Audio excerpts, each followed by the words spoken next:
Hello! We are live in Kamloops, BC. I am Todd Sullivan, and we are at the FA Arts Collective, home of a great many things, but for today's purposes, home of this year's Hydra Festival. And joining me is Andrew Robertson. Hi. You are the associate producer of the Hydra Festival, yes? That's right. Okay. So, what can you tell me about what the Hydra Festival is, and what does an associate producer do? The Hydra Festival is an annual, barring Horrible plagues. global catastrophe, Right. an annual theater festival here in Kamloops. We're just trying to fill this place up with as much art as we can, and Kamloops won't have that unless we do it ourselves.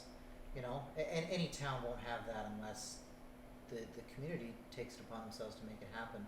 And that's kind of how Chimera Chimera Theater was founded, was go out and make your own work and make it happen. Mm-hmm. And that's sort of where the Hydra Festival is now. So the Hydra Festival is a series of shows over 2 weeks, in this case 2 weekends. They're all short. I think the longest ones come in at 90 minutes or so. And you can buy tickets and packages, you can show up at the door, and we just want people to come in and experience as much different a variety of theater as they can. And we want the local performers, which they all are, they're all local, to have their material go on stage so that they can not only have it seen, but so that they can develop the experience to go forth in all of their careers.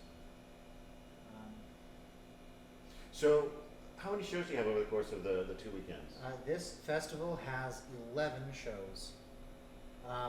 Some of them we're halfway through right now, so some of them have wrapped their final performance. Some of them I haven't even seen the first one yet. So, right.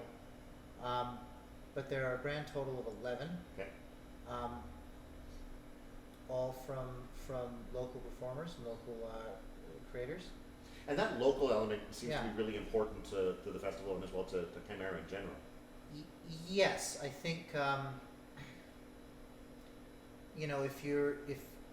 if you're creating art in Kamloops and you want to take it to a festival, and you have to go to Kelowna and you have to apply to get in and compete with all of that, you have to go to Vancouver, and there's just a lot of there's an easier way to make it happen, and that's to do it here. Mm-hmm.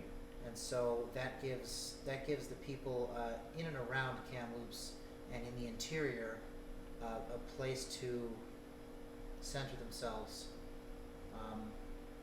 so that we're an anchor point of that festival community, rather than having to go out and find it. Yeah. Yeah. Well, I think too, for obviously for people who are creative in Kamloops, having a local place to come and perform and do a show or do whatever is better than, it seems like without that you would almost be encouraging people to leave Kamloops and seek a place to live elsewhere that supports that sort of thing more. Exactly. If we want, broad big picture here, we want Kamloops to be a place that has the arts in it, and if we don't foster that, exactly, they'll leave.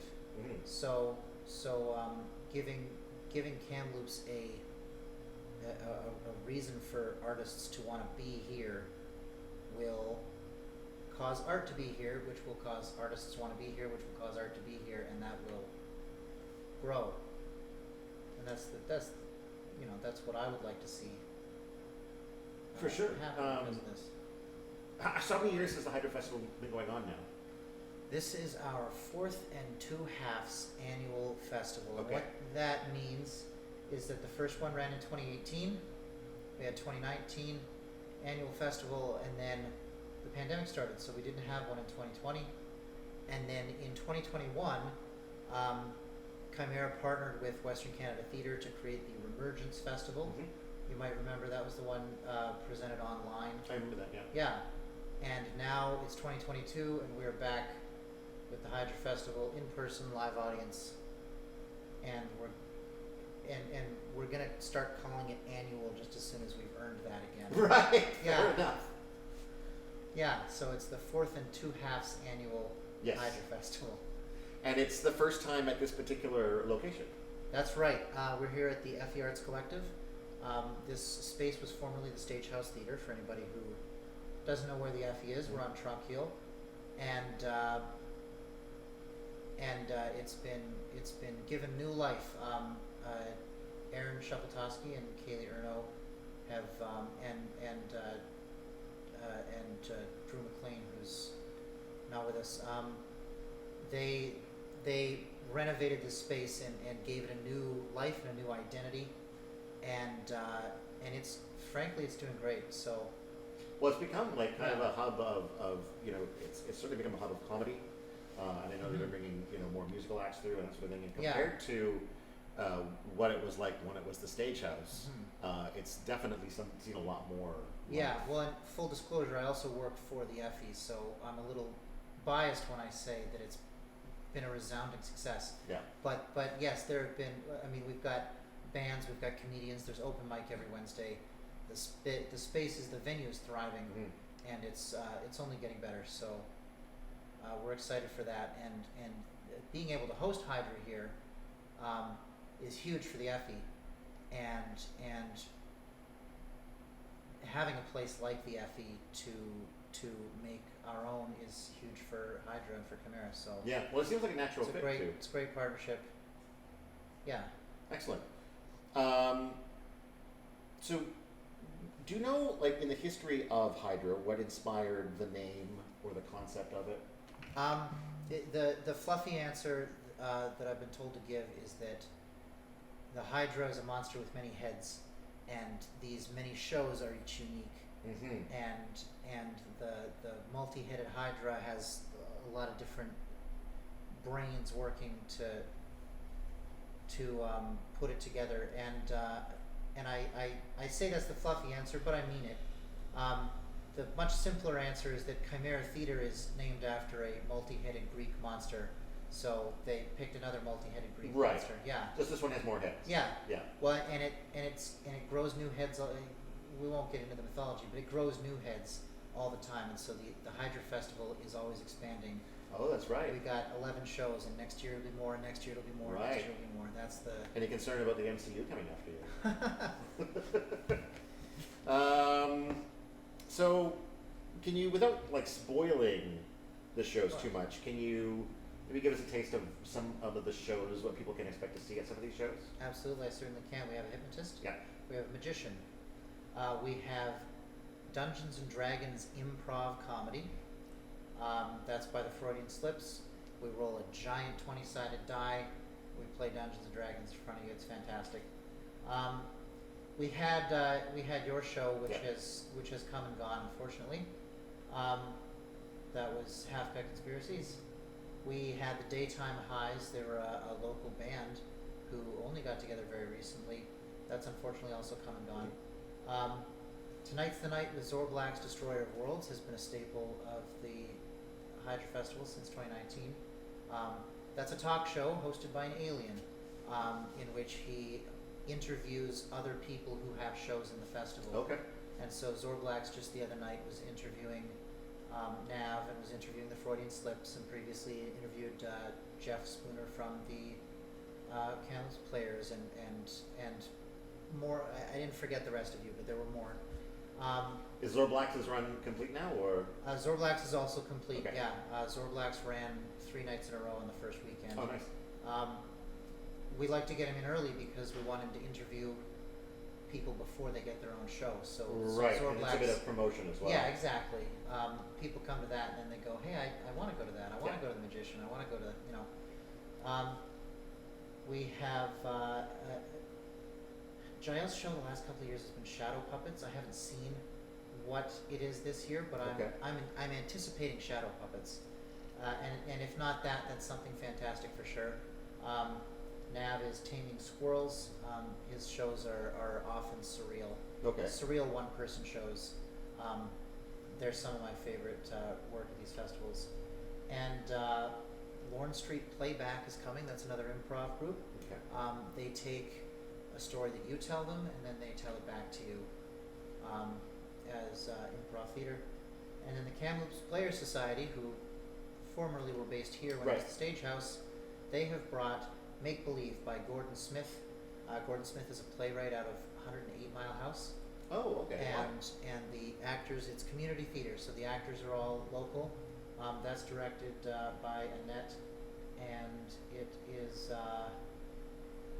it's a one-act comedy. Finally, we have the staged reading of Boomerangs by George Johnson. Yeah. Who I'll be chatting with in a minute here. George has had plays go on produced by Chimera before. He did Marcus, and so this is George's latest work, and it's part of a Chimera theater tradition called the New Play series. Right. And that's something that Chimera, again, fell by the wayside during the pandemic, but it was an opportunity for local writers to bring in their script and have it read aloud so it can be seen and heard, and then workshopped by other professional theater people. And I've had plays of mine run through that circuit before, and it's very effective and it's very useful. So I really hope that George gets what he's looking for out of it, and I hope that the audience gets a lot of pleasure out of it. And that's what these tables are all set up here for. Is that's tonight. Tonight at 7:30, doors at 7. Boomerangs by George Johnson. It's a table read. Cool. Yeah. All right. Is there anything else about Hydra that I haven't hit on that you think we should know about? I would. Well, first of all, I'd like to let you know that anybody can get tickets online. Yeah, tickets is important. You can get tickets at chimeratheater.com and follow the link through to Eventbrite. You can buy single rush tickets. Those will get you into any show at the door. You can buy admission at the door. We also have day packages, day passes, see every show in a day. And we have the festival pass, see every show, the whole festival. And we also have a pay what you can rush ticket. We want everybody to be able to experience the festival. And so if the rush on the honor system, if the rush ticket's too expensive, the pay what you can is an option. Right. Yeah. But as I understand it, like if you come to the door, you may not get a seat because if all of the seats have sold out online. Yes. So the day passes and the festival pass are the tickets which guarantee you a seat. The rush pass is for any show, so it gets attached to the show that it's attached to when you arrive at the door, which means if a show is sold out, and we're at fire code capacity, then we won't be able to let people in. But that hasn't been a problem yet. Yeah. Yeah. We haven't had to disappoint anybody yet. Excellent. Yeah. I mean, that's not excellent because it means that Yeah. you could have sold more tickets. Well, but there's always room, and there's a whole half the festival left. Exactly. Yeah. Exactly. Fantastic. Yeah. I guess one last question: is there anything kind of new and exciting that's popped up in Hydra this year in particular? Well, it's all new and exciting. The venue, for one thing. Right. Of course. The venue is brand new and exciting, and of course, I believe this is Mr. Jackson, the hypnotist. I believe it's his first time at Hydra. Okay. Cool. I think. I'm not sure about that Canadian magician, but may have been the first time for a podcast. Certainly the first time I've seen a podcast recorded live. Playback, Lawrence Street Playback are brand new. This is their first. Thing. Yeah, they're brand new. And the Daytime Highs, they were brand new as well. They formed in, I think, October.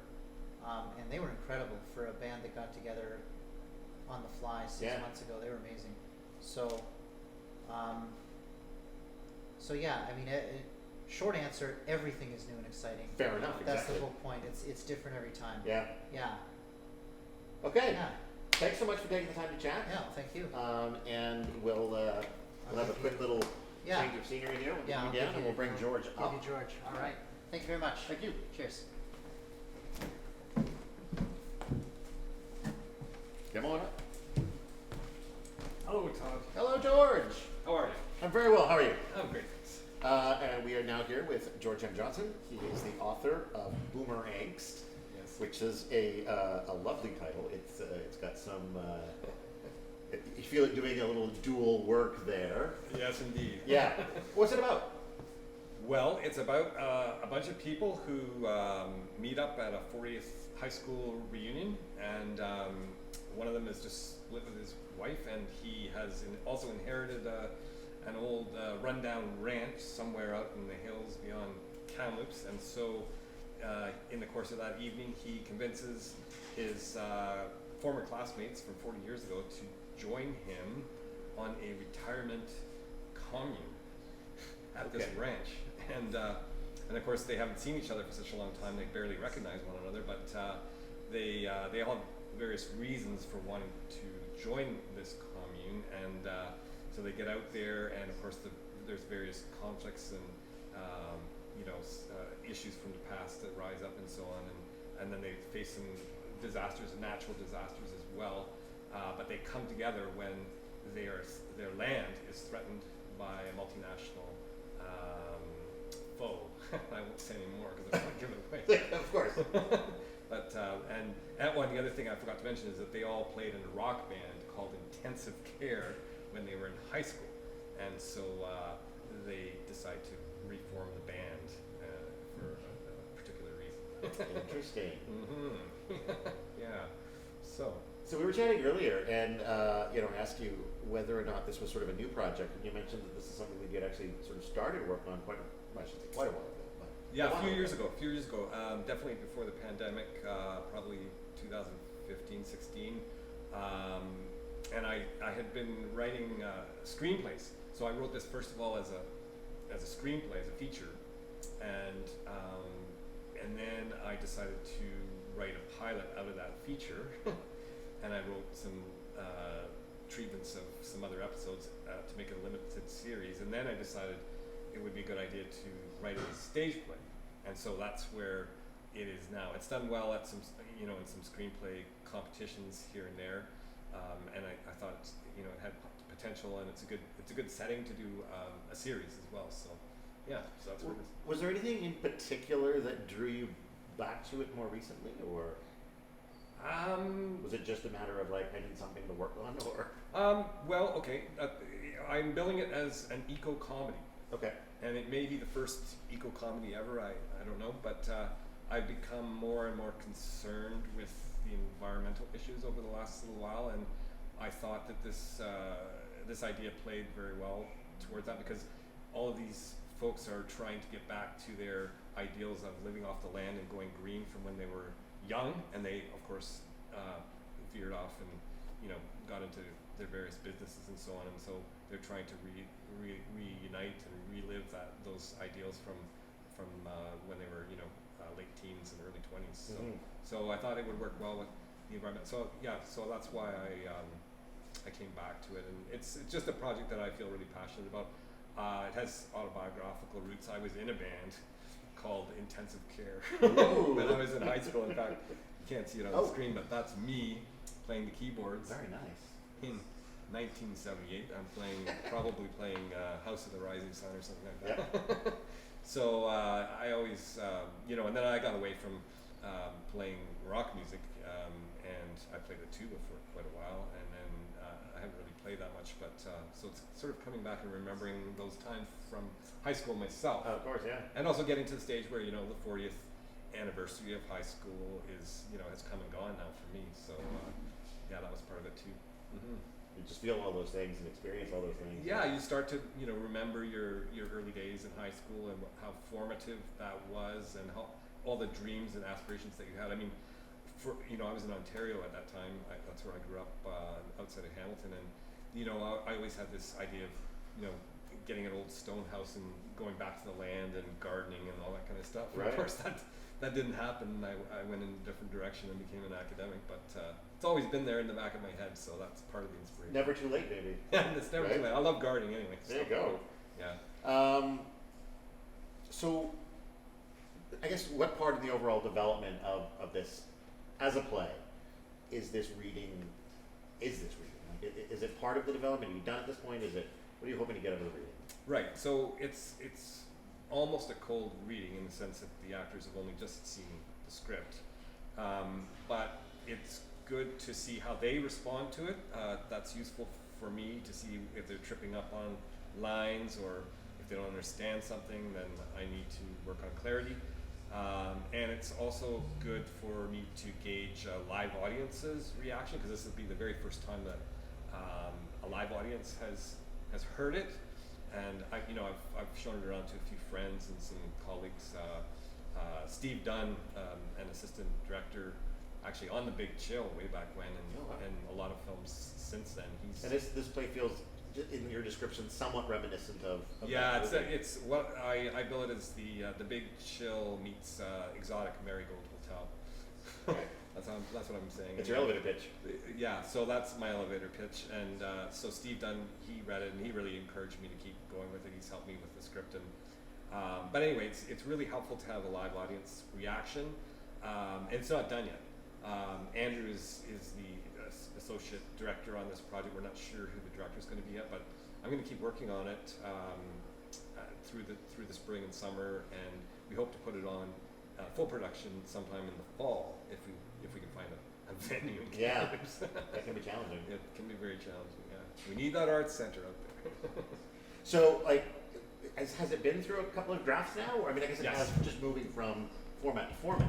It But has. even as a play, has it been through a few? And this is sort of like, Yeah, so it's been through some revisions as a play and transforming, as you say, from a screenplay to a stage play. They're different beasts, and for example, I've had to cut down the number of scenes and locations and that kind of thing, so to make it work on the with the restrictions of the stage. But there's also freedom on the stage too, because you can use the imagination and get audiences to imagine in a way that you might not be able to do with a screenplay, with a film.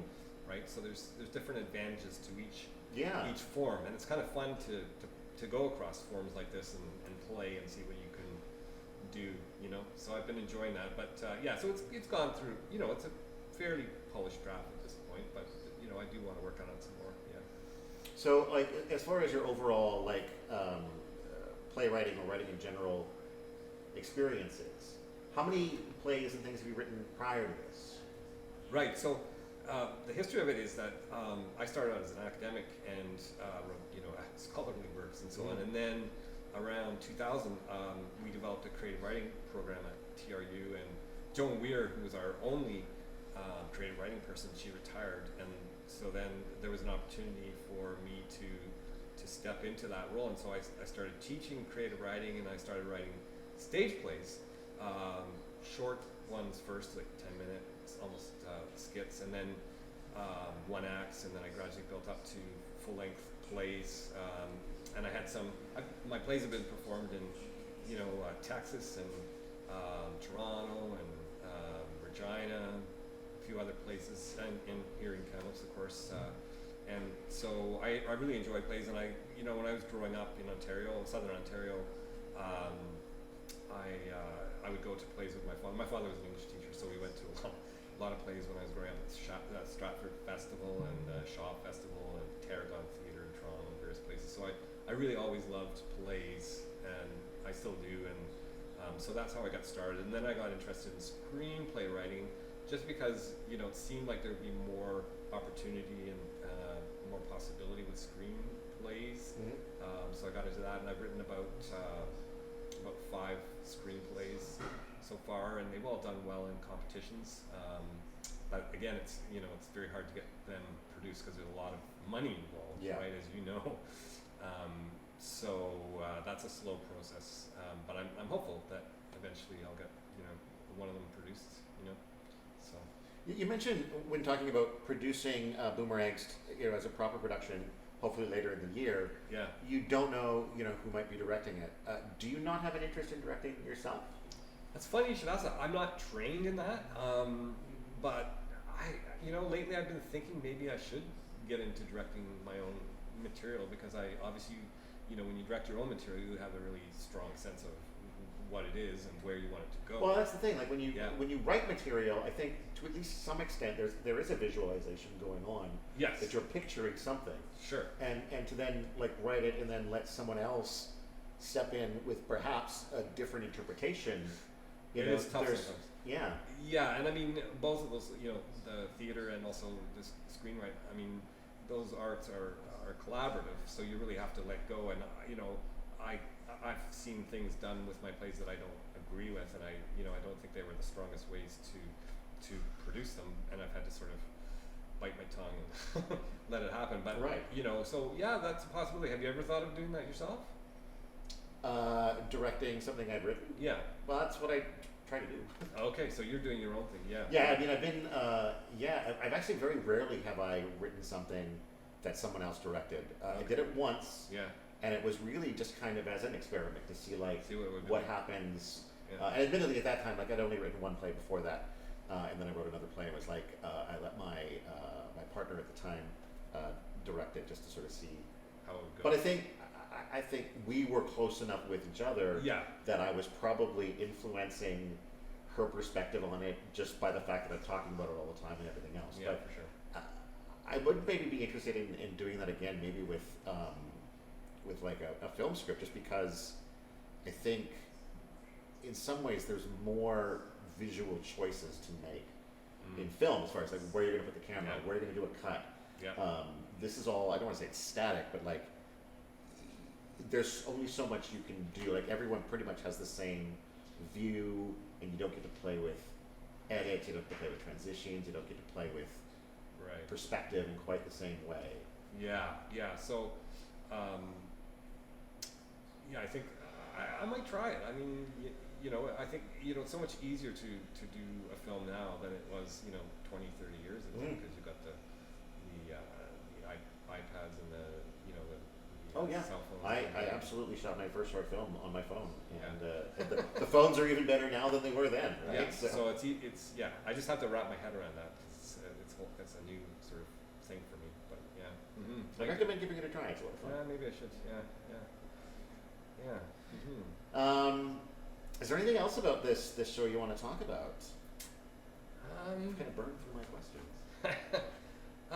just that I'm really hopeful that the audience enjoys it. Obviously, that they get some laughs out of it. But it also has it's a social justice play in a way, and it involves music. And that's the thing I haven't mentioned yet. So I went and wrote. So last summer I was sitting around in the smoke like everyone in Kamloops, Right. and I heard on the radio that a certain political party, which will remain unnamed, decided that climate change was not human caused, Right. and it really pissed me off. And so I wrote a song in response to that called "Climate Crisis," and that song then I developed with my son Ben, who's 16. He's a guitar player and actually plays the drums and so on. And so we have done a sort of preliminary recording of that in his bedroom, believe it or not, because he uses a computer and all that sort of stuff. And so that's part of this show tonight. We're going to play that, and then there's a couple of other songs that we're also going to be developing together. But it's been great because he's been mentoring me because he knows all the technical stuff. Yeah. And I've been mentoring him, with the writing, with the lyrics. So it's been a lot of fun to do that with your teenage son. For sure, yeah. Yeah. So that's part of this show. So and he's coming. So is it a live performance of music, or is it? No, we don't have the guts to do it live. Okay. Maybe by the time fall comes around. Maybe by the time fall comes around, but right now it's going to be canned. Yeah. But it's going to be exciting for him to see the audience reaction, because as I say, he's only 16 and he's never performed live, guitar. He's in the high school jazz band and that kind of thing, right? So it should be fun. Yeah. I just want to hit on one thing you said, talking about it as kind of like a social justice play. Yeah. I know that around certain communities, there's a pushback against sort of social justice warriors and social justice efforts. Do you feel like, as far as getting like a bigger production or maybe a film made or a TV series made, that would be an issue, or do you think that would be? Well, I think it will be an issue because, for example, as a stage play, I'm not going to get corporate sponsorship because Western Canada Theatre, for example, is sponsored by certain, entities that I can't ask to sponsor me. So yes, it will be an issue. And also, yeah, you're right. I mean, Kamloops is somewhat of a resource-based city, and various other parts of the province are as well, whether it's logging or mining or oil pipelines or whatever. So yeah, it's a bit of a challenge, but I should also say that it is a comedy, as I said, and it's positive and uplifting. And if we do the limited series, it talks about the two worlds that are developing, the social justice people that you mentioned, but then also the resource-based people, and how do we bridge that increasing gap between those two groups, because they're not really communicating very much with one another. And so that's one of my aims, is to try and show how that might start to happen in a comic way, because laughter is the shortest distance between two people. That's always been my motto. That's a great quote. Groucho Marx, I think. Yeah. So that's the plan. All right. But yeah, it will be tougher. And it's you're going out on a bit of a limb, and there will be some people that will probably be pissed off by what I've done. I'm sure. We'll see how that goes. Some people are always pissed off. Yeah. If I figure if you don't make somebody upset or angry with your art, then it's probably not worth doing. I agree. I've always had like a little, a secret little joy if I got to walk out of a show. So. Yeah, right. Yeah. So So we'll see. You just never know. All right. If you got nothing else, I guess I should ask. Is there anything else to? I think we've covered most of the bases. The other thing I guess I would say is that there aren't as many shows that deal with people that are on the brink of retirement like this. Like a lot of shows that are dealing with the young teens, 20s, that group, and this show is about people on the brink of retirement and also at the tail end of the baby boom, because I'm at the tail end of the baby boom, which is different than the boomers, because that whole 60s thing happened when I was in diapers. Right, yeah. So I think it's just this little niche that doesn't really get a lot of screen time, and I wanted to try and address that, because I've always had this kind of love-hate relationship with the boomers. I mean, I love their music, but some of the attitudes and the sort of the use of the world as their playground and the consumption that went along with that really irritate me. So I'm exploring that in the show as well. Interesting. Yeah. Well, I'm looking forward to seeing it. I'm hopefully going to be here tonight. So. Great, Todd. I hope you enjoy it. Thank you for interviewing me. Yeah, and thanks so much for coming out and chatting with us. This was great. Cool. Okay. And good luck with the show. Thank you. I hope it goes smooth and get lots of laughs. Hope so. Yeah. All right. Take care. Take care. And that will do it for this stream. Thanks anyone who was watching. You'll be able to catch it back on this channel later, and eventually on Optic TV. Until then, away I go.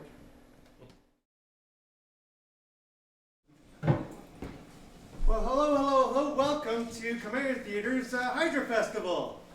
Yeah! My name's Aaron Cholotowski. I'm the president of Chimera Theater, and so happy to see so many smiling faces here at the 4th and 2 halves Hydra Festival. Started in 2017. We had 1 year we had to cancel because of, and last year we had a great partnership with WCT online as the Remergent Festival. So we're very happy and thankful to the FE Arts Collective for letting us be back in person for this Hydra Festival and for tonight's presentation. Chimera, since its inception as well, has been, I should also say that we are also very happy to be on the unceded territory of Kamloops State Secwepemc. Chimera Theater is very wanting to bring forward the voices of those in our community, and we especially want to share those voices of our Indigenous partners and friends on this land and make sure that we acknowledge them. Since its inception, Chimera Theater has also been doing a new play series. And we've done a number of new plays. We've done a great one, Alan's 9 Murders by Andrew Robertson and Dan Ongdang. We did King of the Road with Glenn Kearns. We did a little unknown author George Johnson's Maucus. I don't know if anybody saw that one. And that one we brought to fruition in a full-on staged production, Maucus. Who saw Maucus? Yeah. All right. I've got bright lights, so you're going to have to use your voices because I can't see your faces. Yeah. So we're hopefully, that's what we're doing here. It's the New Play series. We're bringing forward George's latest work, Boomerangst. And we're hoping to bring this into a full production in the fall as well. Of course, it's theater. We would definitely could use a little help, if you wanted to, donate, pledge, sponsor, throw us a little cash. We'd be very, very, very appreciative of that as well. And it would definitely help to bring this to the big screen or stage, small stage, whatever we're doing. So I'm starting to stumble and bumble a bit, so I'm going to get out of the way. But I'd like to introduce, to direct tonight's proceedings of Boomerangst is our new associate producer of Chimera Theatre. No stranger to Chimera. He's been a big part of Freudian Slips, and we've also done his production of Alan Snymers and 2:30 and multiple others. He's been a big performer at the Remergence and Hydra Festival. No stranger. Please give a huge round of applause to Andrew Robertson.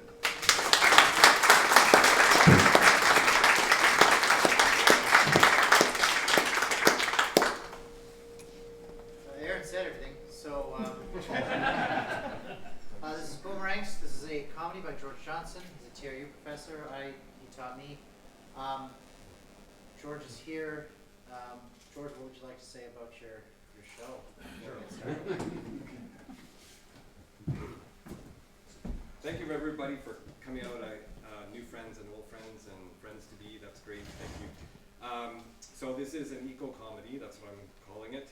And I'm afraid it wouldn't have been a comedy if it weren't for one person, the person that I've dedicated this play to, and that is Cindy Ross Friedman. Cindy was a brilliant biologist up at TRU, the wife of a good friend of mine, Tom Friedman, that I've taught with in the English department for I don't know how many years, many years. And Cindy was very vocal about opposing a certain mine that shall remain nameless that tried to put a huge open pit mine just south of Kamloops here, and I think she, along with a handful of other people and our Indigenous friends, helped prevent that mine from happening. And so I'm very grateful, and I think we all owe a debt of gratitude to Cindy. And sadly, Cindy passed away in 2018 at the age of 47. So this play is dedicated to her memory. Thanks.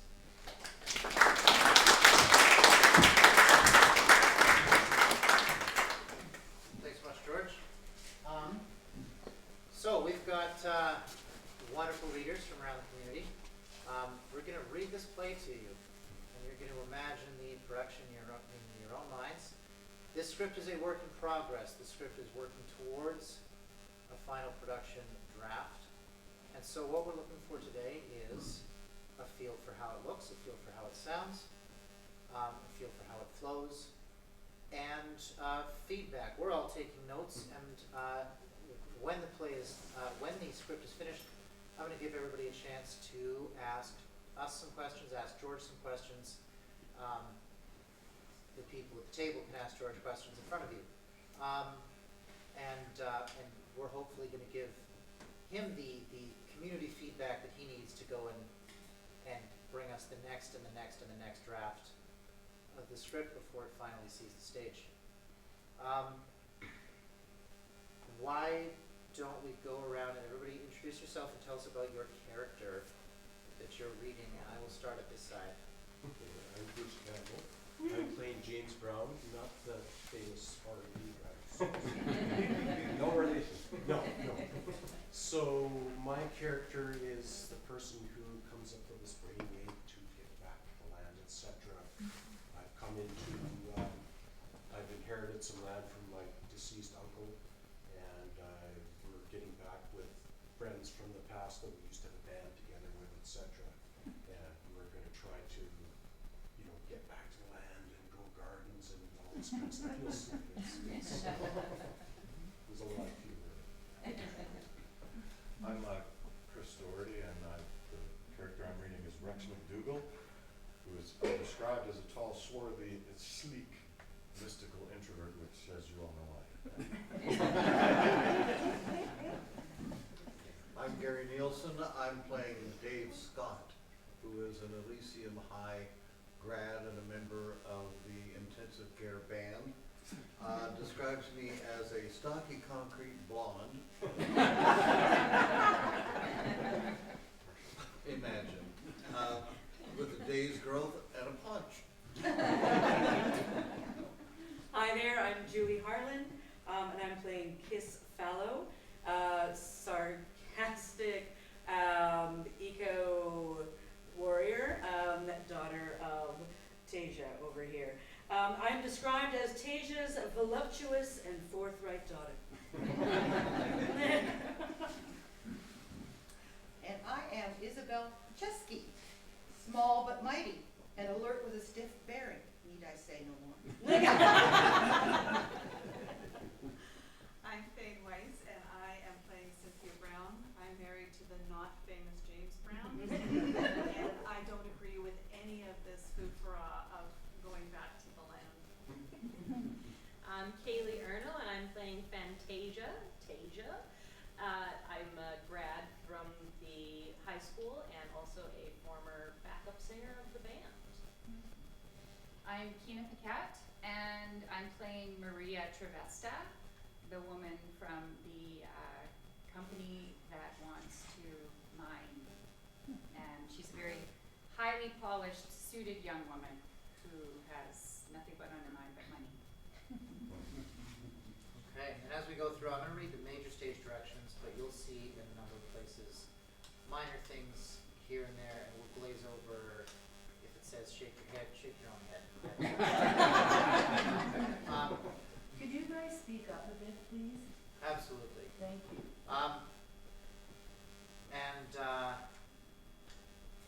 With that, does anybody have anything before we get started?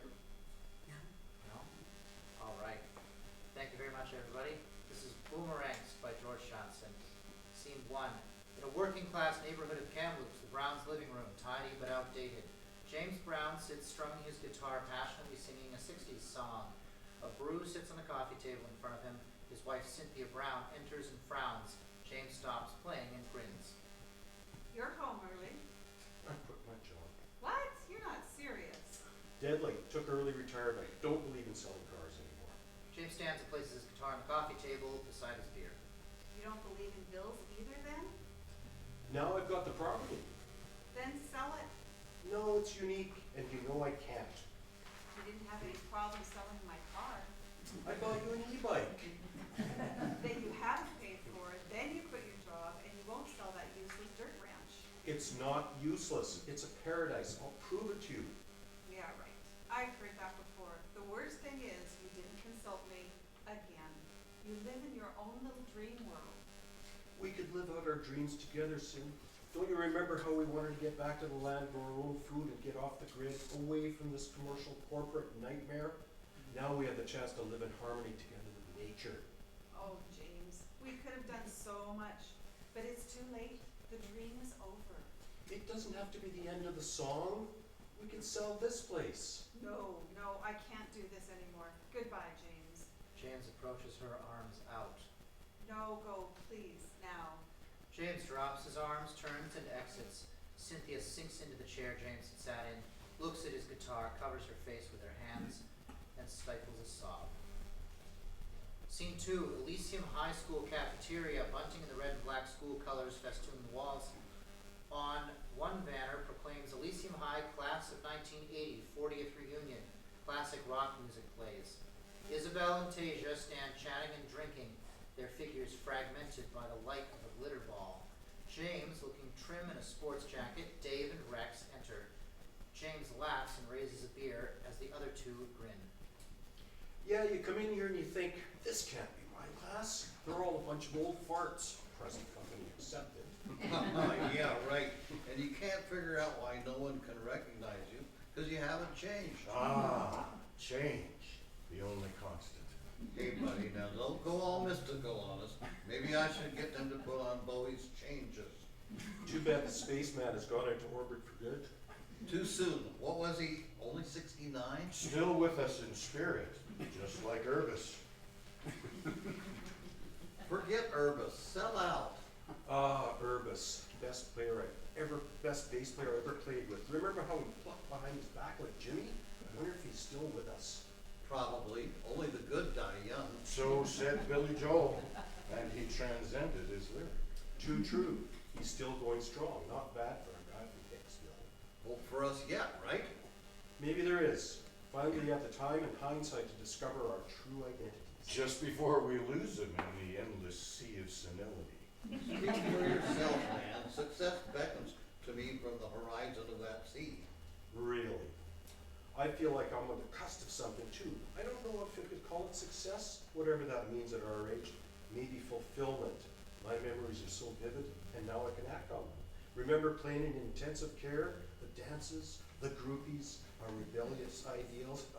Wild times. For sure, ripping it up with intensive care. Now kids don't even have high school dances anymore, according to my nephew. No groupies either. The music's all machine-made mashups by DJs anyway. Speaking of groupies, is that who I think it is? No way. You mean the super fit one?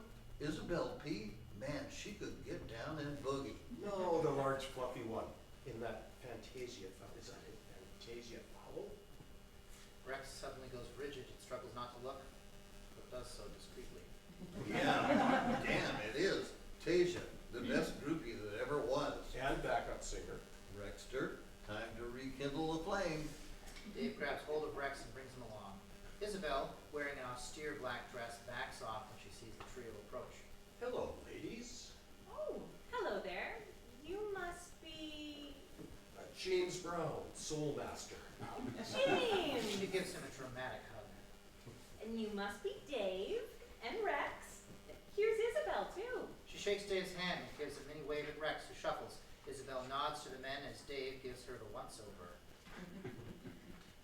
Sorry I didn't recognize you. Guess we've all changed a little. Tasia surreptitiously gives Rex the once-over. To be sure, sad that we lost contact. Seems strange we're all back together. It's Ralph Elysium's founder day, March 15th. Don't you remember? No, that detail seems to have slipped my mind. The sea of senility laps at your feet, right, Rex? Ah, the Ides of March. Ground control to Rex. We're not in some Shakespeare play. Beware the Ides of March, a fateful day. Caesar should have taken heed. But also the first day of the old Roman calendar and the deadline for paying debts. Geez, Isabel, only you could come up with that. I'm getting a Caesar in honor of. Anybody else? Let's do it. Caesar's all around. Class drink and school colors.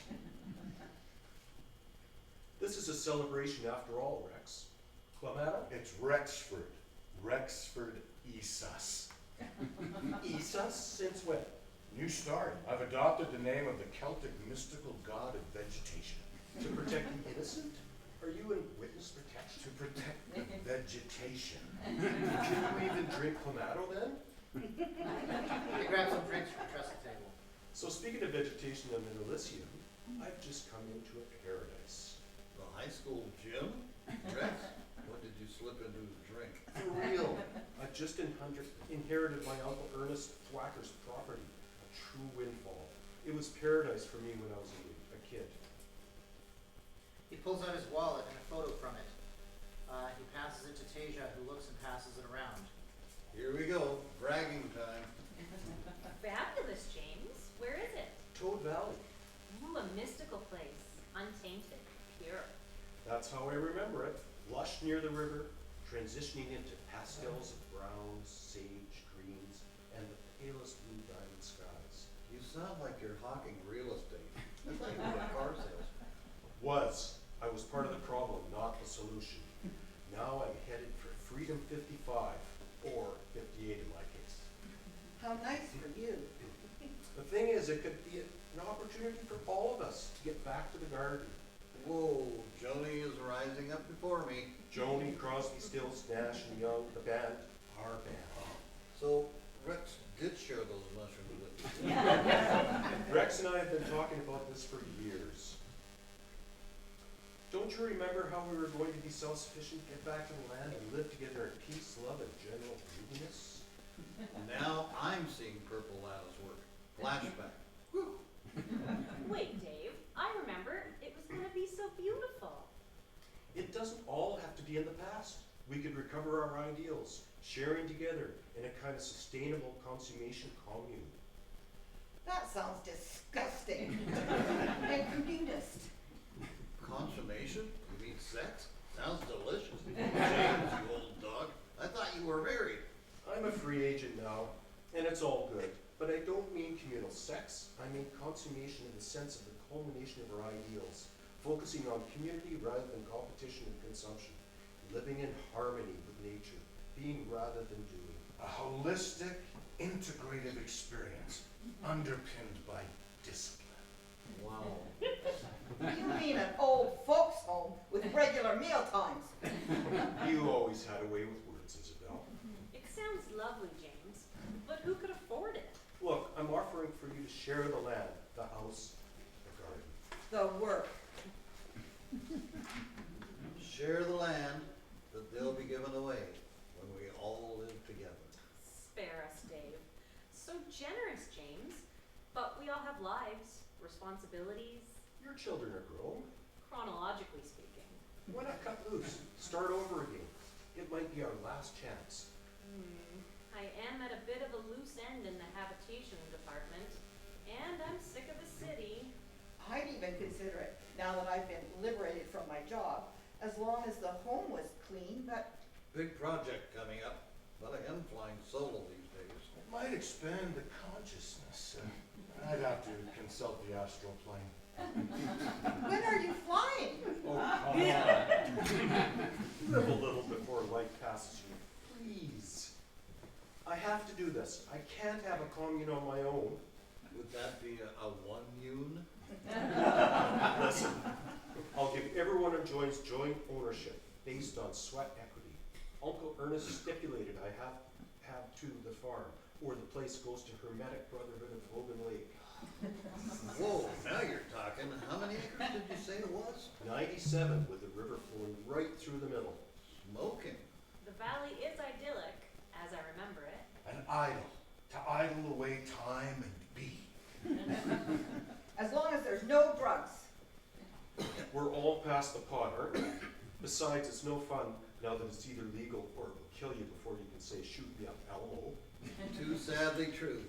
So, which end of Toad Valley? The west, does it matter? No, well, yes.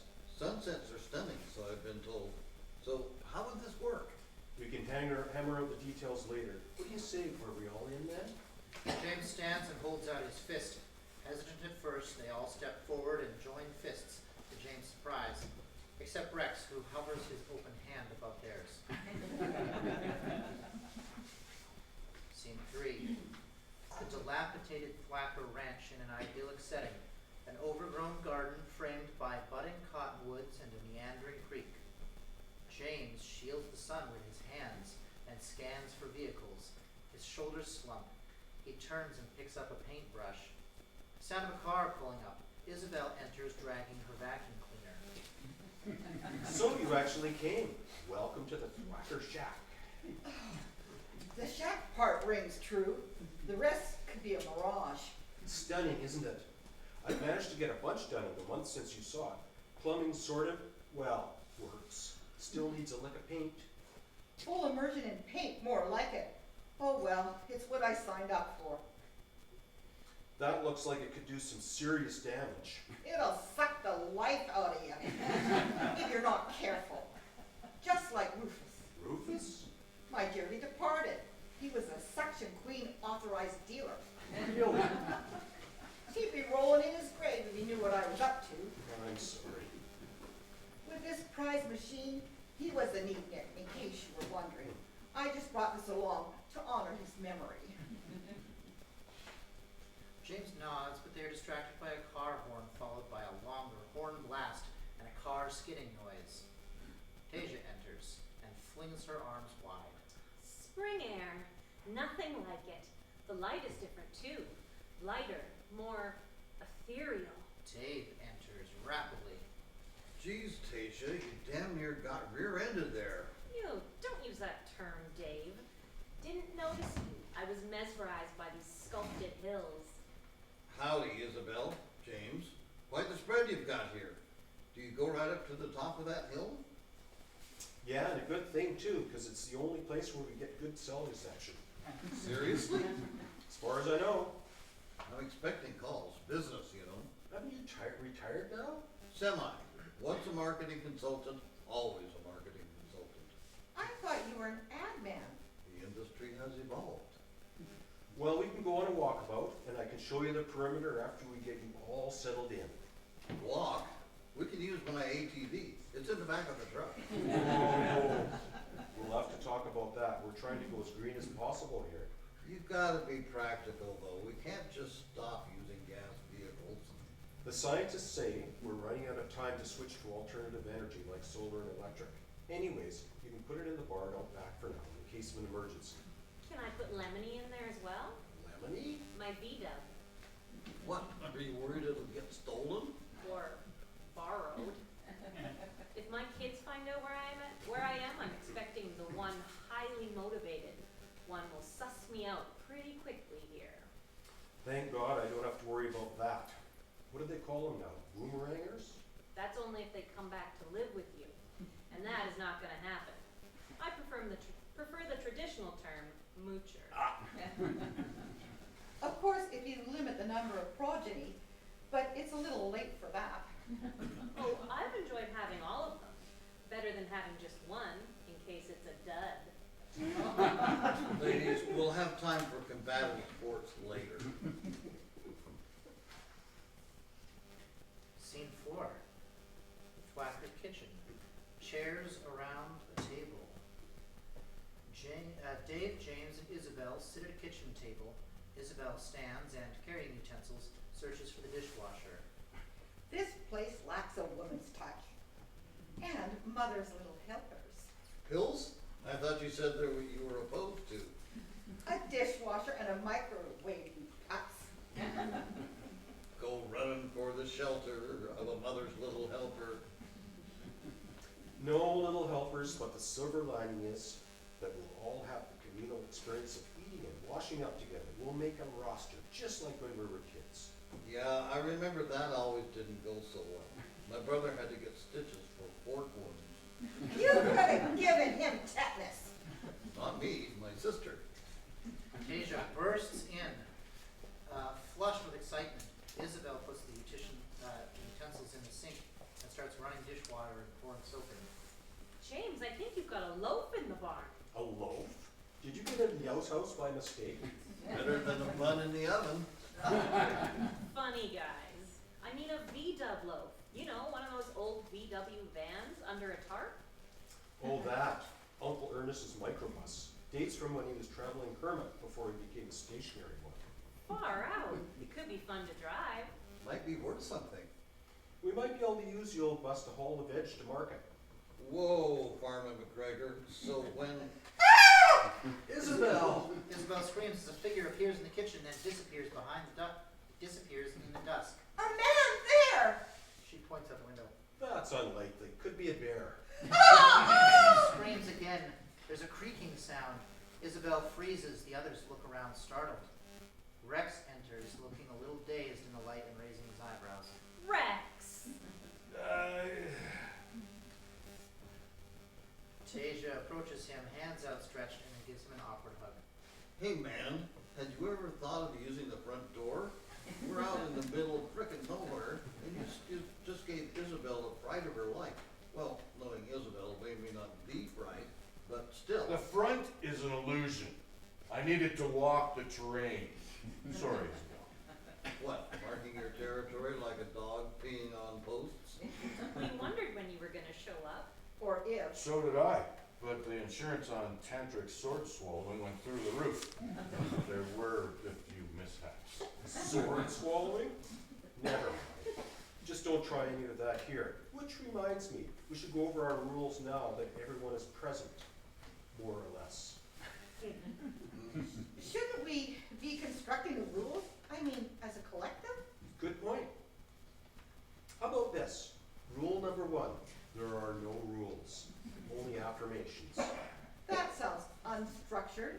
We are an acro-syndicated commune, a true cooperative. But not libertarians. Collective positarians, active hopers, hence the affirmation. Oh, James, I love the affirmations. Here's one. Let's keep the doors open, literally and figuratively. To expanding consciousness. Through meditation, not the other stuff. I'm okay with that, Tasia, since Uncle Flacker never installed locks anyways. If anyone wants visitors, just let everyone know. Everyone has agreed to contribute their labor as well as finances, but most of us don't have pensions and the government isn't contributing just yet, so things are a little tight in that. And the good news is, We have enough scraped together to pay our taxes, but we need to plant and harvest a decent crop to sell at market to survive. Otherwise, we may be the shortest lived commune ever. Maybe not ever. I recall. okay, I get the picture, but as Lennon said, you're here. We're all here, so let's celebrate. He goes to a beer case and pulls out a beer. I'm in, but just remember that we have to do our ablutions at intervals. I should hope so. Surely you weren't suggesting communal cleansing. Of at least half an hour so the well and septic can recover. I'll go first if I may. Go for it, girl. James, now I know why you wanted us to share the land. Grinning, he tosses a beer to James and pulls the tab on one. Scene 5. The garden with the barn and windmill in the background. Early morning on a clear spring day, frost being burned off, birds tweeting, buds budding, woodpeckers pecking.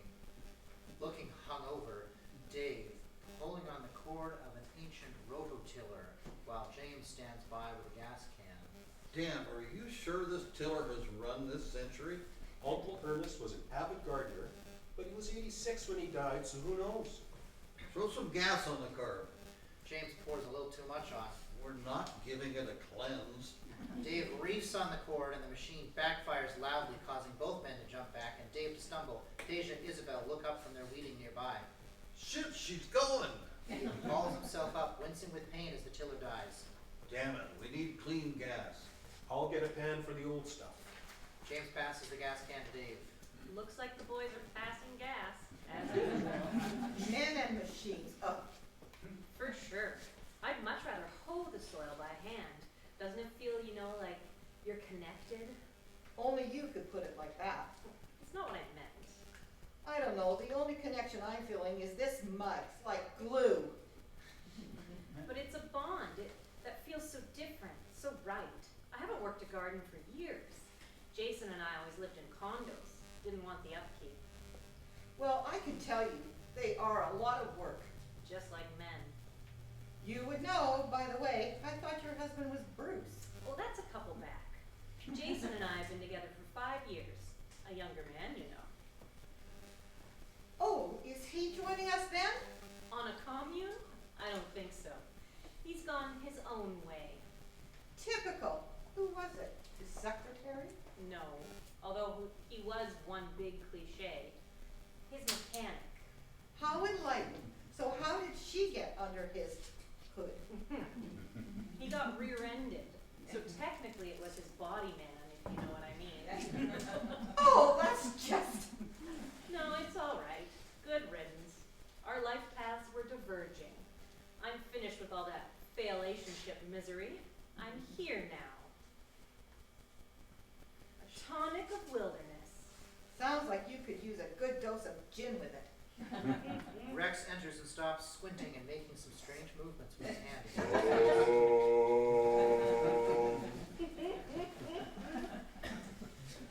Rex, are you gonna help us here anytime soon? He makes a placating movement with his hands and continues staring intently off into the distance. Deja huffs. So what about you? I never thought I would see studious old Isabel join a commune. Necessity is the mother of efficiency. You always were efficient, for sure. So what did,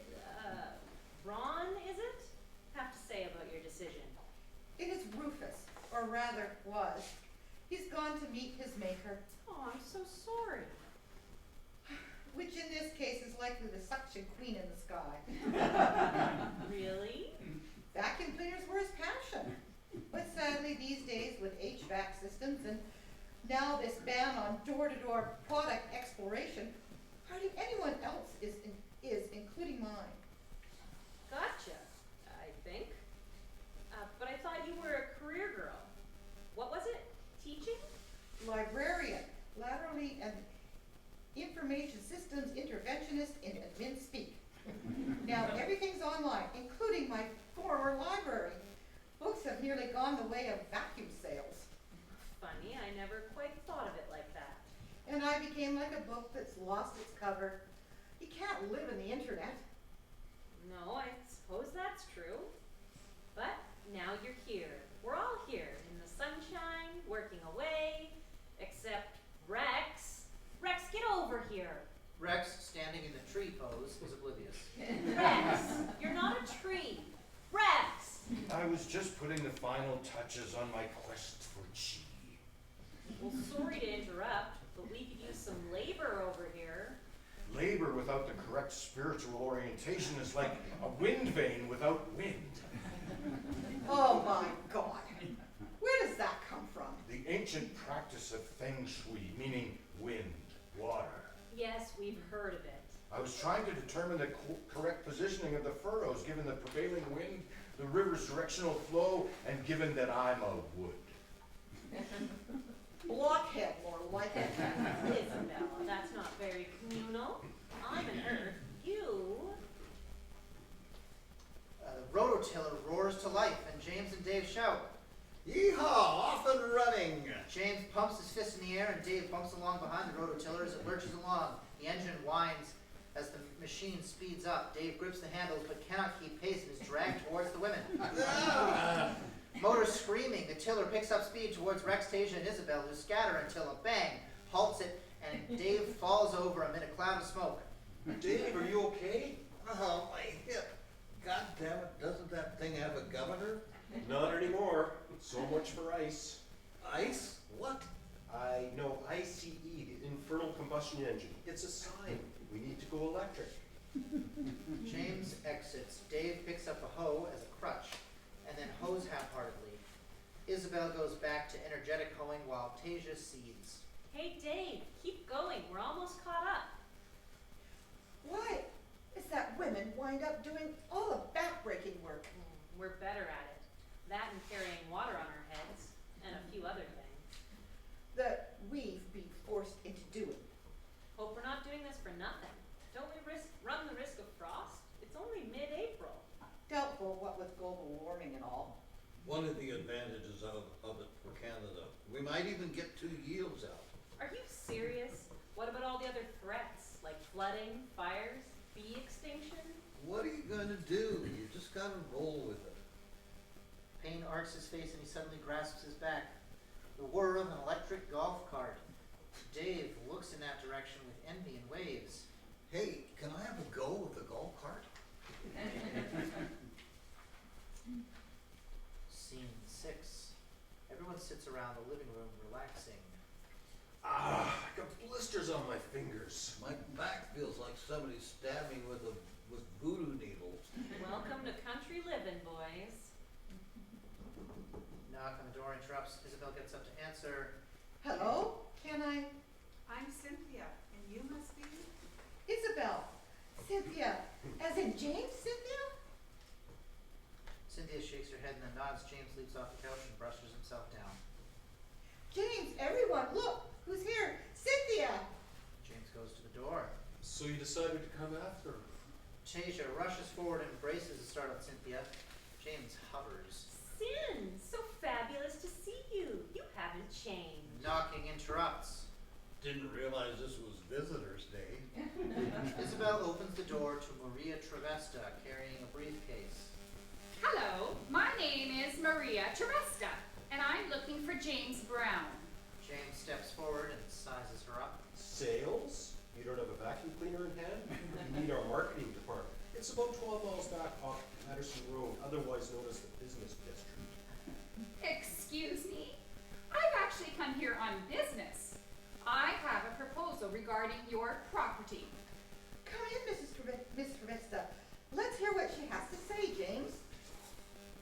Dave nods and sweeps his hand towards the couch. Cynthia puts down her suitcase and joins the others who sit by Maria or stand. I have come to make an offer on your land. The company I represent is prepared to offer you $900,000 for this acreage, well above the market valuation. Tasia, Isabel, and Sin gasp. James masks his surprise. Who did you say you represent? A mining company? Yes. Listen, I've got nothing against mines. I worked in the auto industry for 40 years, so that I know the necessity of them, at least for now, but not in my back door or under it. This is a very generous offer. No land that is, or your land that is underdeveloped. She's got a point, and we all need to be involved in any decision. If you think I'm going to sell the Thwacker land, pristine land, not undeveloped, and in the family for over 100 years, to some faceless what do you call it? Comet Aggregates Corporation Kamloops. We are the subsidiary of a multinational aggregate consortium headquartered in Guatemala. Wait a minute. So your acronym is CACK? Yes, that's correct. Well, that's a laugh, literally in Aussie land, but it gets even worse. Do you know what CAC is? I'm afraid not. The exogenous flow of bodily fluids? You're not helping, Rex. In polite terms, it means excrement. You mean shit? Maria starts and lifts her briefcase threateningly.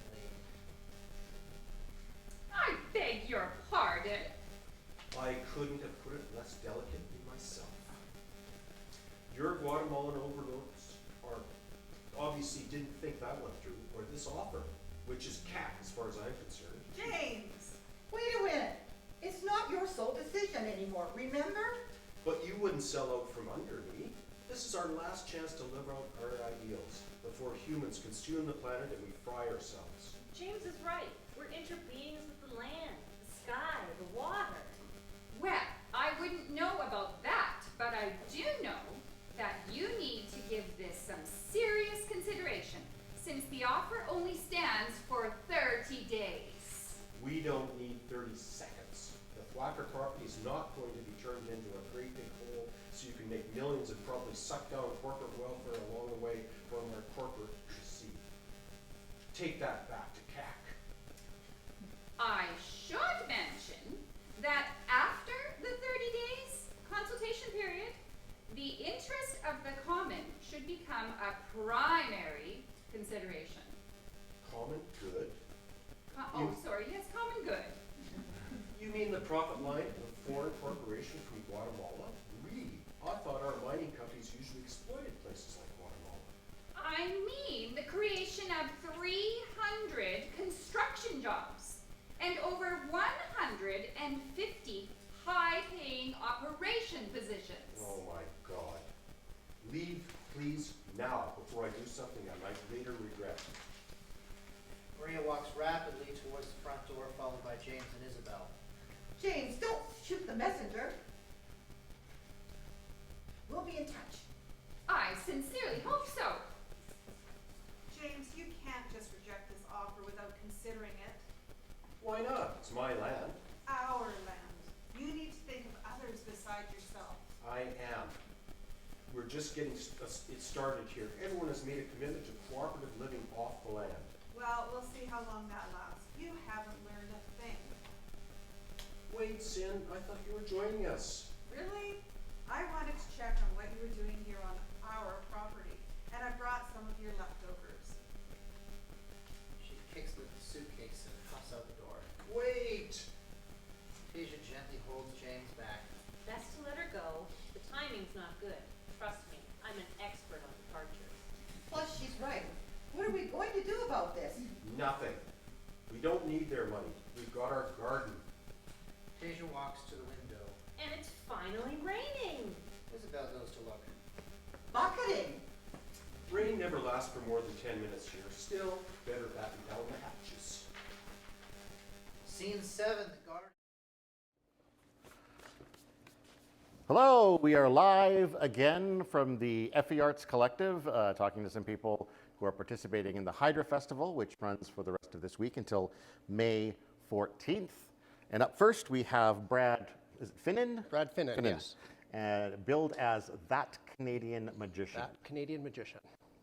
Is there a history to that name? I'm curious. Well, you see a performer, whether it be a comedian, a magician, or whatever, and you go, oh, that magician was really good, or that comedian was really funny. And, well, being from Canada, I figured, what can I do to differentiate myself? 'Cause, Right. you know, my name is Brad Finnan, but not everybody can remember that. Right. But they can remember that Canadian magician they saw that time. Right.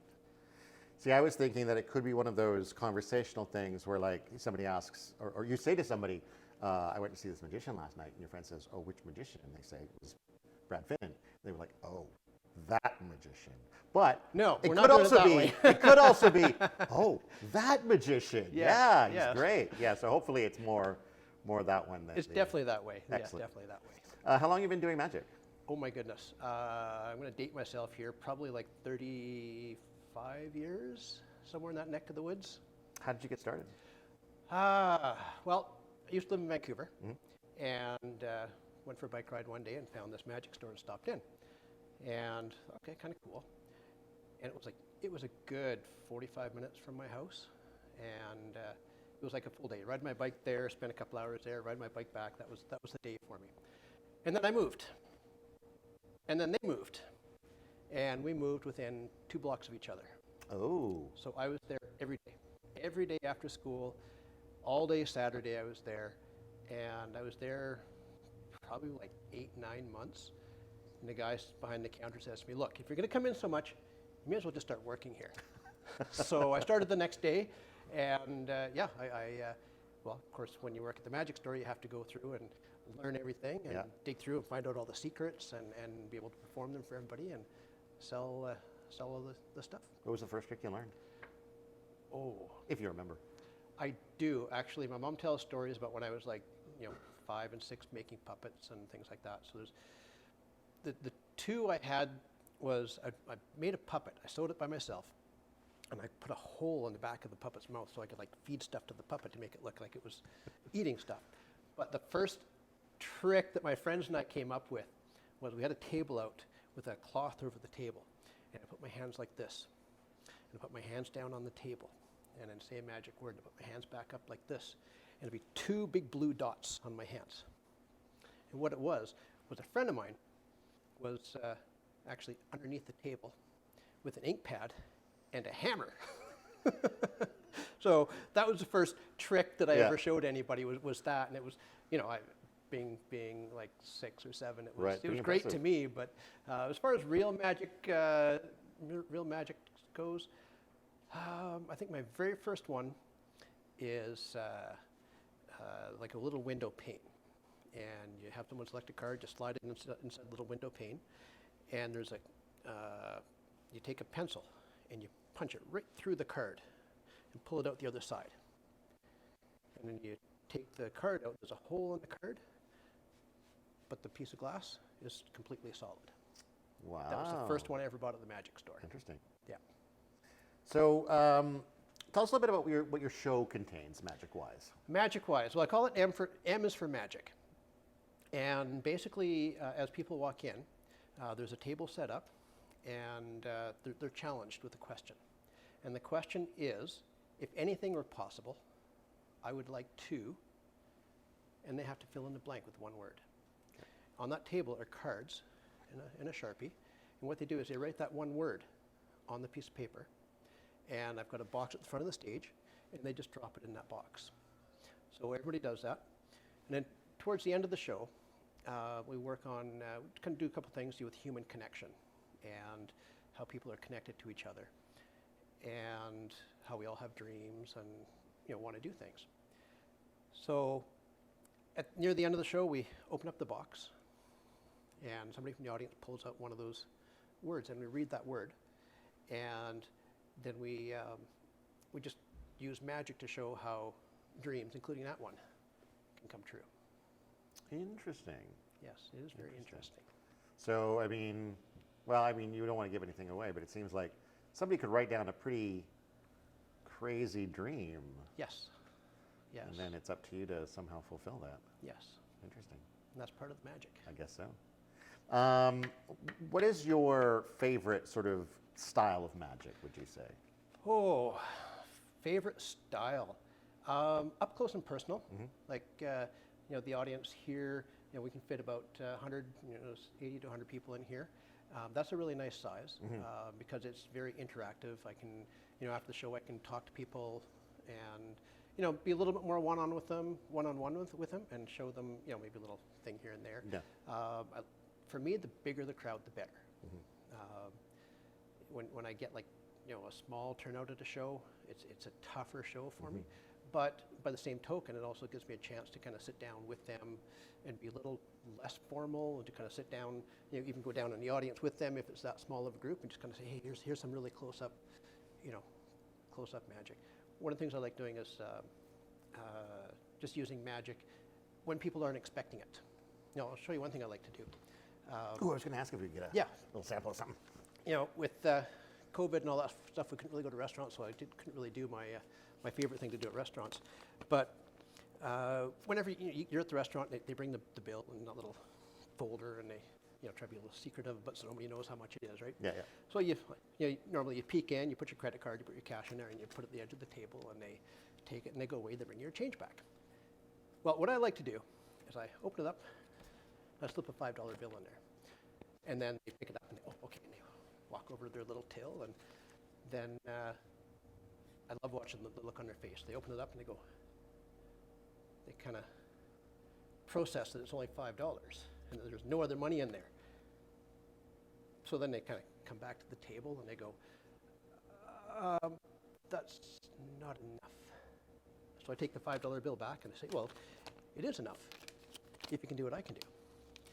And then I take the $5 bill and I fold it in half.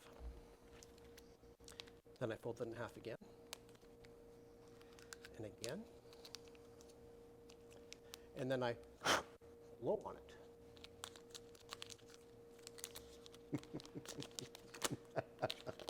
And it's a $50 bill. Well, I got to learn how to do that because that's my bank account needs to learn that trick. Everybody does. So, what is this particular HydroFest show look like in regards to sort of your overall year, say, of performances? Like, is this a big part? Is it a small part? Do you travel a lot?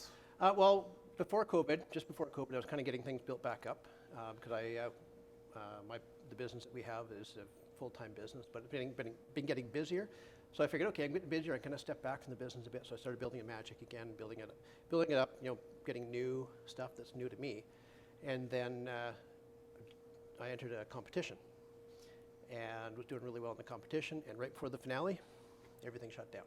So it's like, So we, I kind of puttered at it a little bit, and but work was work, and kind of focus on where the money is. Yeah, for sure. And then once things started to lighten up, I'm like, oh, good. And then, so I put the show together. I got all the stuff going. So this is kind of a sample of the bigger show that I put together. Okay. I'm just kind of taking bits and pieces of it and putting it into the Hydro Festival. And so it's sort of the first time that you've done this show in this way, kind of? This show in this way, I've done all the different effects in different settings. Yeah. But to put them all together with one theme, of the everybody has a dream theme, the human connection theme, it's really nice to put it together in a package. And, being the type of festival that it is with the size of stage it is, I can't do everything I want to do, but, it's still a good sample of what the show is. Excellent. Is there anything else you want to share about, what people can expect at your show or, from your magic in general? Well, at the show, we do a lot of audience participation. There's actually, I try to be very interactive with the audience before the show even starts. So as well as writing that one word on the piece of paper, they actually get a little envelope, and it says, keep the envelope closed because there's a magic trick inside. And then partway through the show, we actually open it up. Everybody gets a chance to actually do that magic trick, and that's a lot of fun. The reaction on that is I've had some really, really good reactions with it. I bet, yeah, audience interaction with something like that is always kind of cool. Yeah, and that's part of my connection that I like to do with the audience. Yeah. Yeah. All right, where can people find tickets? They can find them through the FE Arts Collective. Okay. And you can Google their, I believe, feartscollective.com. Yeah, I couldn't say for sure. That I don't recall and I think there, that but they can get them through the Hydra Festival website. through the as Hydra well. Festival website as well too. Yes. Yeah, it's through Eventbrite, and and I think they can also come and buy tickets at the door, but that's assuming that it's not already like filled up from. There is limited seating. I think we're limited to about 100 here. Yeah. And tickets are $15 at the door. Okay, so make sure you get your tickets early. All right, unless there's anything else you want to share, then No, I've had a lot of fun. Thank all right, you. We'll thanks see for you taking the tonight. time to Thank chat. you. All right. Hello and welcome to Chimera Theater's Hydra Festival. Yeah! I'm Aaron Shoveltowski. I'm the president of Chimera Theater and would like to welcome you to the 4th and 2 halves Hydra Festival. Started in 2018. We had a couple half years. One got canceled because of COVID, and 1 year we had a partnership with WCT and made the Emergence Festival all online. I'm so happy to see everybody's smiling faces and having live entertainment here at the FE Arts Collective on the unceded territory of Kamloops, Secwepemc. It is Chimera's mandate to kind of give a voice, or a place for the voices of those artists in Kamloops. And the Hydra Festival is great for all these different artists to get together and present in one place all these different stories. And today, for our second matinee show of the day, I'm very happy to present a new face to the Chimera Theater Hydra Festival. I'll turn it right over to him with his show M is for Magic, Brad Finney.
Ladies and gentlemen, please give a warm welcome to that Canadian magician, Brad Finnan.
Do I say it out loud or do I clap?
Little slippery.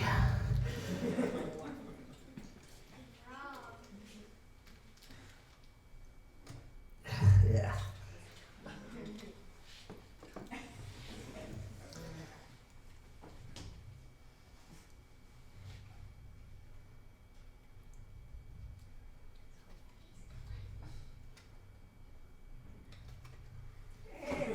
Floor space.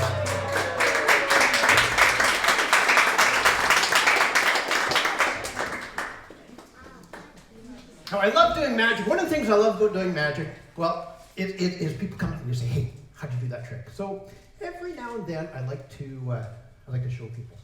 So what I'm going to do is right off the bat, so nobody asks me that question after the show is I'm going to teach you all a magic trick. That way you have your very own magic trick to do when you get home.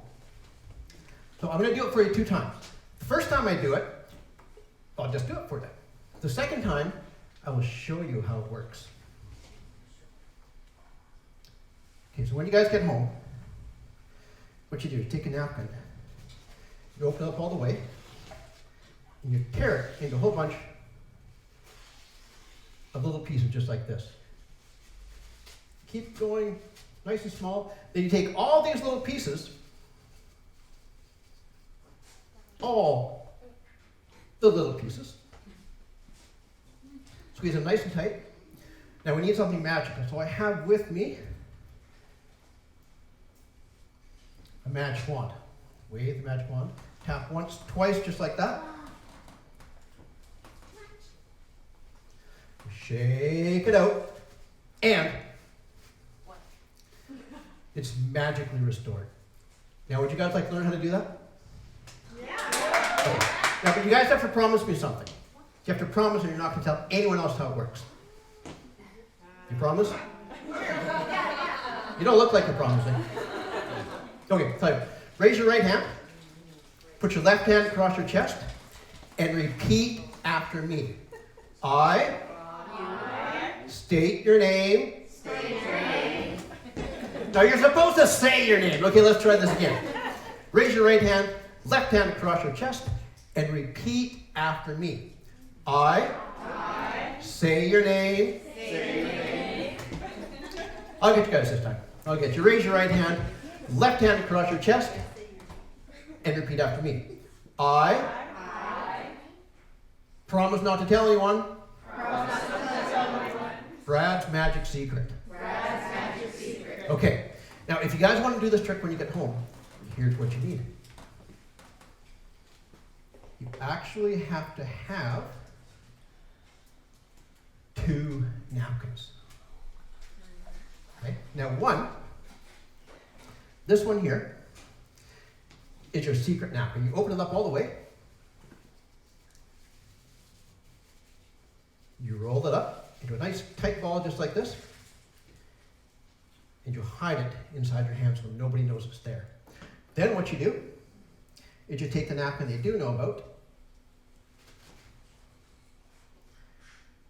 and you open it up all the way.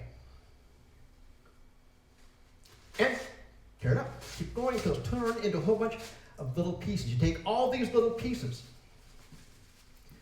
you roll them up into a nice tight ball. Now you have to squeeze really, really tight. That way none of the ends stick out and it looks the same as your secret napkin you have over here. Now, we use what's called misdirection. So this time I want you guys to watch over here because last time you guys watched me reach down here for the magic wand. Did you catch what I did? You switch the secret napkin and the torn up pieces. Then you tap once, twice, just like that. And it looks like it's magically restored. Now that's a pretty cool trick, unless of course someone catches you with all these torn up pieces. Now if they do catch you with these torn up pieces, and you're a real magician, all you need is a magic wand. You tap once, twice, just like that. You shake it out. And it's magically restored. And there's your first magic trick.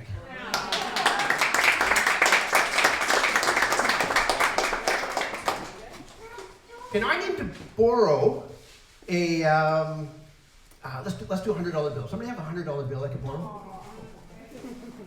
A 50? I'll take whatever you got. Take the biggest one you got.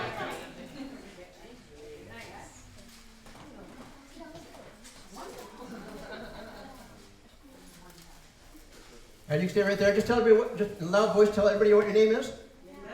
Linda. Linda, I'm going to give you this marker. And I'm going to get you to just make some sort of mark on that bill so we'll recognize it later on. Just something big enough people in the back can see.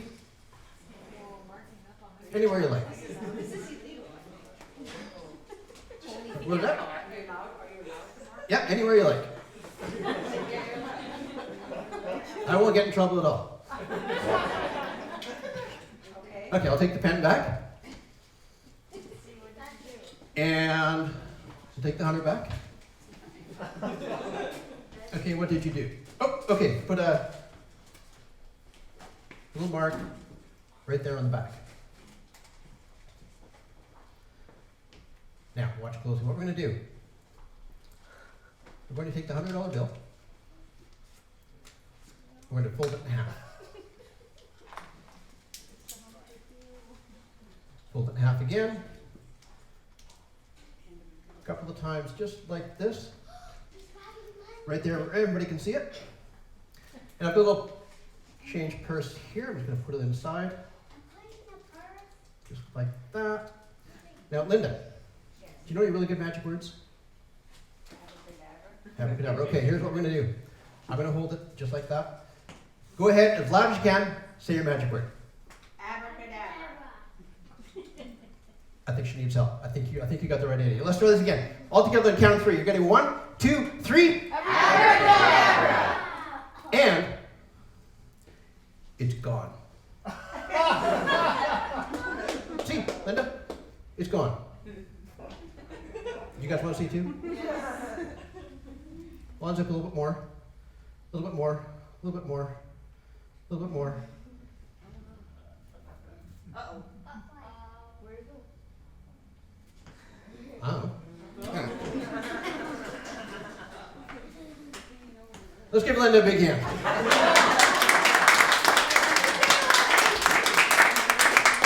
Okay, you guys want to see that again? No. Okay, I'll show you again. Give me another 100. Tell you what, we'll just move on. Well, the rest of us forget about it. Okay. Actually, no, we're going to play a little game. And it's actually a game that involves money. So I've got some envelopes here, and every single envelope has something inside of it. And only one envelope has some money inside it. And it's going to have the $50 that Linda gave me. So I'm going to give somebody here a chance to win $50. Okay, now the envelopes, I've got them labeled. Let's see, the first one has something written on it. Now there's something written on it because there's something inside here. It just might not be the something that you're looking for. The next one has nothing written on it. It's a joke. Okay. Next one is yours. So if you ask me for what's yours, I'll give it to you. This one's mine. And I keep my stuff in my envelope.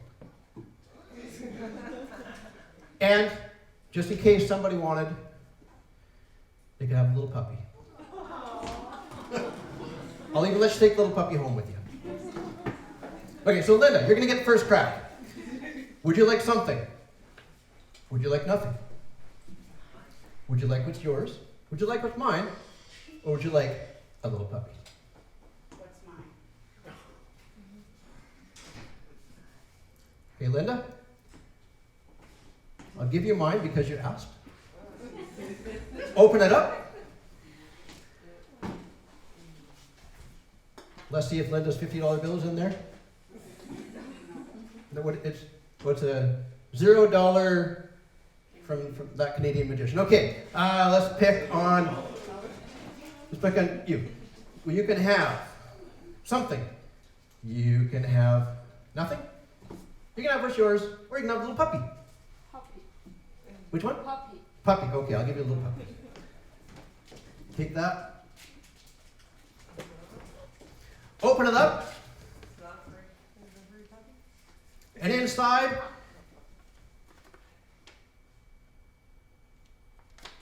$0.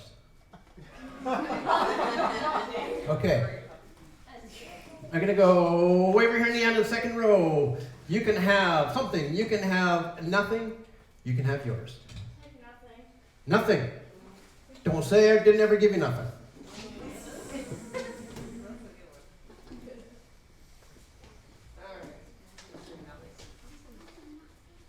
Open it up. Oh, it's $0. $0. All right. We're going to go on the and third row here. Nice and loud, you can have something, or you can have yours. I'll have yours. Okay. I'll give it to yours because it's yours and you asked, open it up. And inside, $0. Wow. $0. There's one envelope left. It's not mine, but it's something. And there's something inside here. And that something is a crisp, clean $50 bill. Thanks, Linda. I gave you 100.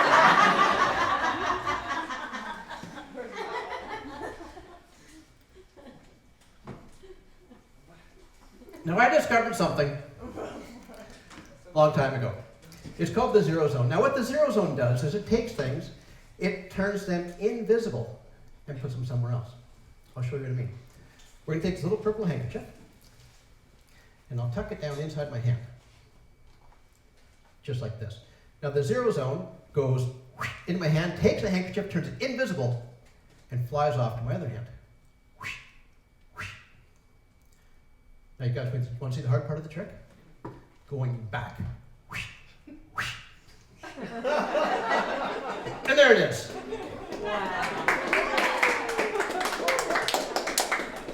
You guys impress easily.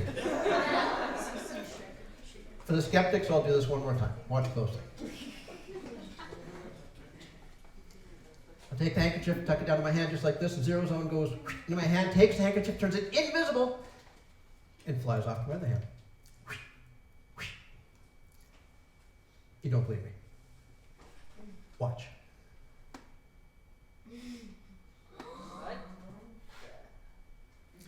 And there it is.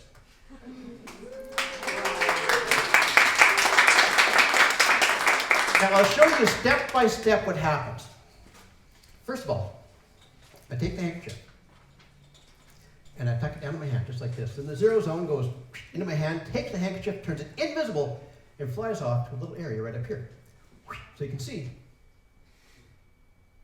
it has taken it. Now to get it back, all I do is I reach in the air, grab the zero zone, then I reach inside my hand and pull it up.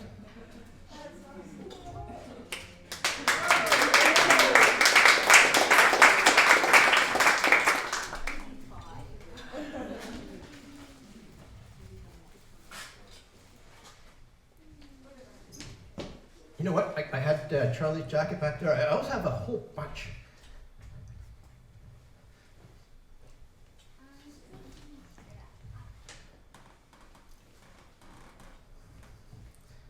They were on sale. So I got a whole bunch of magic jackets. Of course, with a jacket like this, there's only one thing we can do. Play cards. Card magic. Now I'll show you my very favorite piece of card magic. Now this one involves just 2 cards. It doesn't matter what the numbers are. It doesn't matter what color the backs are. All that matters for this trick is that the cards have 2 sides. An inside, which will say is this side, and an outside, which is that side. Now here's what we're going to do. We're going to take the cards, we're going to fold them backwards. And that puts the inside on the outside, and the outside on the inside. So we take the 6, put it along the inside of the king. If we reverse their fold, what that does is reverses their order.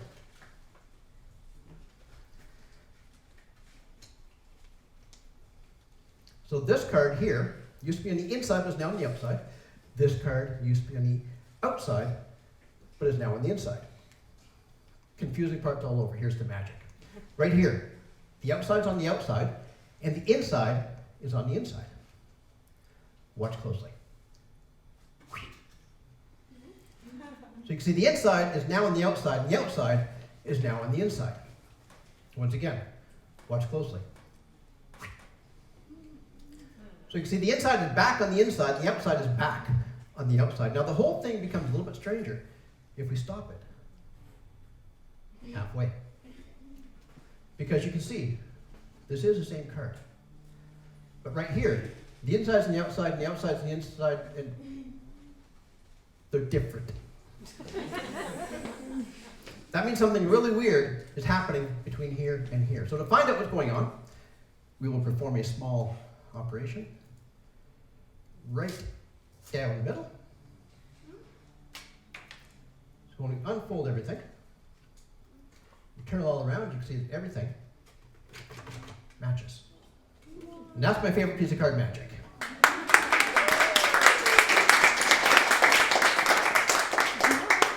Now I'm going to grab a chair here, a little stool.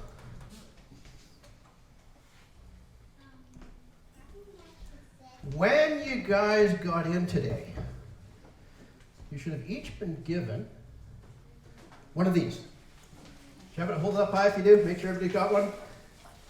On the back of it is an envelope. It says, magic trick enclosed. Please keep envelope sealed until instructed to open. So now you're instructed to open it. Inside you're going to find 4 playing cards. 4 random playing cards. Pull them out. I got some big ones here so everybody can see. But take your cards, once you've got them out of the envelope, and just give them a quick mix. Mix, mix, mix, mix, mix, mix.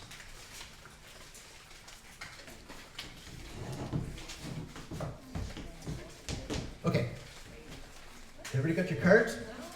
Now, if you guys follow the instructions, something really cool is going to happen. Watch. Okay, so what you're going to do, you've got them all mixed up. Put the 4 cards in a pile and hold them face down, just like this. Then you're going to take the cards and you're going to fold them in half.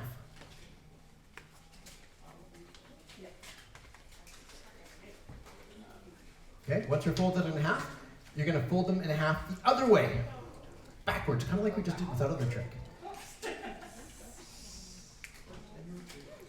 Okay, and then you're going to fold them back, and fold them back again, and do that one more time. Keep going back and forth, almost like a bird. Now what's going to happen, that's going to make it really easy for you to tear the cards in half. So now you have 4 cards in each hand. Okay? 4 half cards. Keep them face down. Now here's where the fun starts. What we're going to do is take one pile, doesn't matter which one, take one pile, put it on top of the other one. Okay, then you're going to take 1, 2, 3 cards off the top, and you're going to put them somewhere in the middle. Not the bottom, not the top, just somewhere in the middle. Now you're going to take your top card, your new top card. You're going to take it out, and you're going to sit on it. Put it under your butt, right on your chair. Okay, now here's where you get to choose. You get to choose 1, 2, or 3 cards off the top. You can take 1, you can take 2, or you can take 3 cards off the top. Shove them somewhere in the middle, not the bottom, not the top, just somewhere in the middle.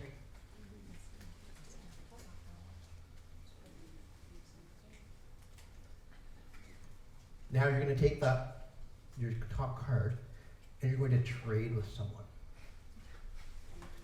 So you give them your top card, they're going to give you their top card, put it back on the top of the pile. So you should have a new, different card on top here. Now what you're going to do is you're going to take 1, 2, or 3 cards, whatever you like. I'll do 2 this time. Somewhere in the middle. Not on the bottom, not on top, just somewhere in the middle. Now, we're going to play a game. She loves me not. So take your top card, put it on the bottom. She loves me. Take your top card, we're going to do something fun. Throw it away. She loves me not. Take your top card, put it on the bottom, because she loves me. Take your top card, Throw it away. She lets me not. Take your top card for one of the bottom. Take your new top card. She loves me not. Top card to the bottom because she loves me. Top card, she loves me not. Top card, she loves me. Top card, she loves me not. Top card, she loves me. Top card, she loves me not. Now let's see if this experiment worked. Sometimes it does, sometimes it doesn't. Reach under your butt. You had a card. Put the two halves together. And they match. All right. Bingo!